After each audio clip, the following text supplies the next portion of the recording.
This year's inductees represent 7 different sports. Before we begin our inductions, let's take a brief look on how those sports got their start here in Victoria.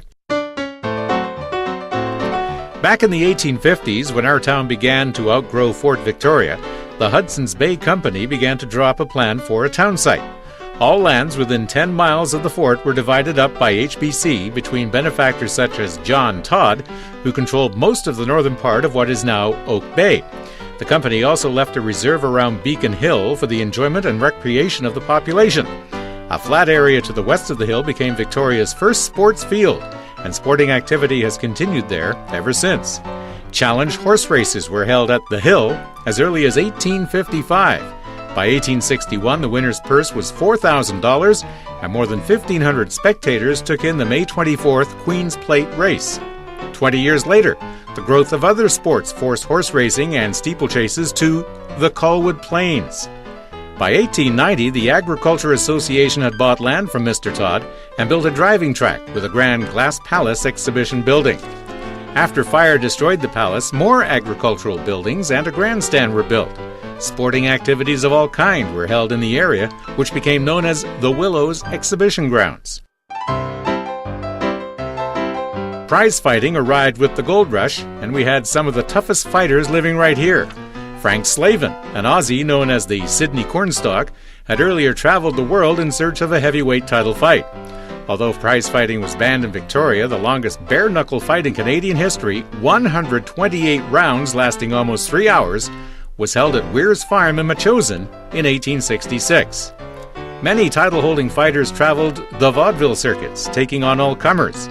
When J.L. Sullivan visited in 1888, a local toughie, Dan Reynolds, agreed to fight him, but changed his mind once he saw the world champion. When boxing with gloves was introduced, amateur fight cards became popular, and a number of title-winning boxers came out of Victoria. Joe Bailey won the Canadian Lightweight Championship in 1913, Muzz Patrick the amateur heavyweight title in 1936, and Eddie Haddad, who was named Canada's Outstanding Amateur Athlete in 1948, represented us at the Olympics. Boxing diminished in popularity after the war years, but a number of neighborhood youth boxing clubs were operated by the likes of Bert Wilkinson, Tommy Burgess, and Louis Callan. Cricket was the first team sport played in Victoria. In 1863, a local team was challenged to a baseball game by a gang of Yankee gold miners on their way to the Caribou diggings. Despite playing baseball, not cricket, the local cricketers still won 40-34. A more organized Olympic baseball club was formed, and the team defeated the cricket club. Renamed the Amities in 1878, they played annual holiday games with American teams around Puget Sound.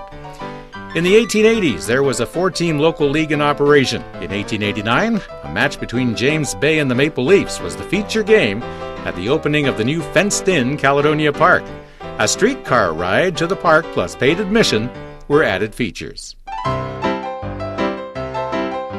In October 1902, Victoria's first softball action took place in the local drill hall, when the officers of the 5th Regiment took on the firefighters from No. 1 Company.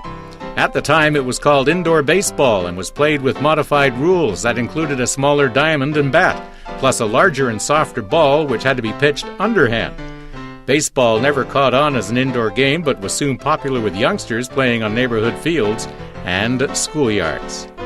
By the 1930s, men's club teams such as the Minty Silent Glow had been formed and were playing league games on any open space they could find. Teams like the New Method Laundry and the Brunsden Boys captured city and island championships before the war began. Rowing had its start with the formation of the Vancouver Rowing Club in 1866, although most of its members were associated with the Victoria Law Courts.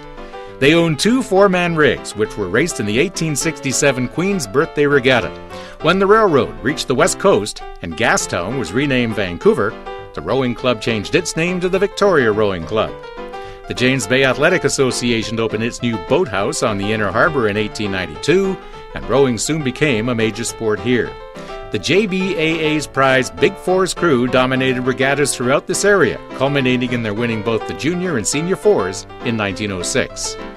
World War I took quite a toll on the club, but after the war, Dan O'Sullivan rebuilt the ranks, and the club had its best showing ever in 1927, winning 5 North Pacific titles. The game of golf came to Victoria with British Army officers. In 1887, they opened a 9-hole United Services golf course at Macaulay Point. Unfortunately, cattle grazed there all week, so the golfers could only play on weekends. A half a dozen years later, the 18-hole Victoria Golf Club opened in Oak Bay, and the year after hosted the 1895 BC Amateur Tournament. 18-year-old Violet Poole, who began playing the game with her father at Macaulay Point, was the first Victorian to win a Pacific Northwest Championship in 1905. In 1913, Mr. McCam, the designer of the Colwood course, won the men's title. The Colwood Golf Club opened in 1914, followed by Uplands in 1922 and Gorgevale in 1930. After a lull during the war years, golf bounced back with city match play championships drawing full fields from the local clubs and huge galleries when they neared the final pairing. Although lawn bowling did not have as early a start in Victoria as horse racing, it did begin in the same area and has continued uninterrupted for more than a century. Although its origin is still in question, archaeologists in Egypt have found round objects they believe were used in games as far back as 7,000 years ago.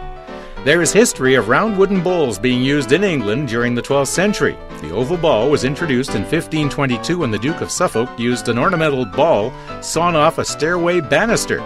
Being flat on one side, it took a curving path at the end of its run, and thus was born the bias ball.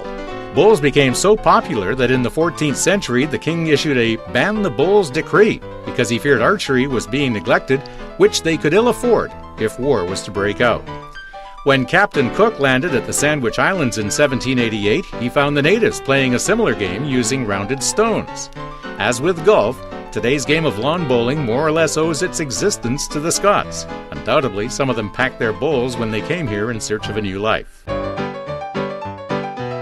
The game of football had some identity problems in its early days, but it began here with a group of young men scrimmaging at the Hill. Each winter, the newspaper would announce a football meeting at the Garrick's Head Saloon with the purpose of forming a football team. But it was rugby football and not the more refined association football game. After several tries in 1877, they finally recruited 15 husky young civilians willing to take on the British Navy sailors harbored at Esquimalt. Newspaper coverage of that match drew more than 30 recruits to the next practice, and each season after, 4 to 6 games would be played between picked teams. In 1889, a selected Victoria rugby football team won the BC Rugby Championship, but it would be another 11 seasons before its second title and the start of a solid rugby league. In 1925, more than 10,000 rugby fans, the largest sports crowd in Victoria history, saw the New Zealand All Blacks demolish our boys 68-4 at the Willows Oval.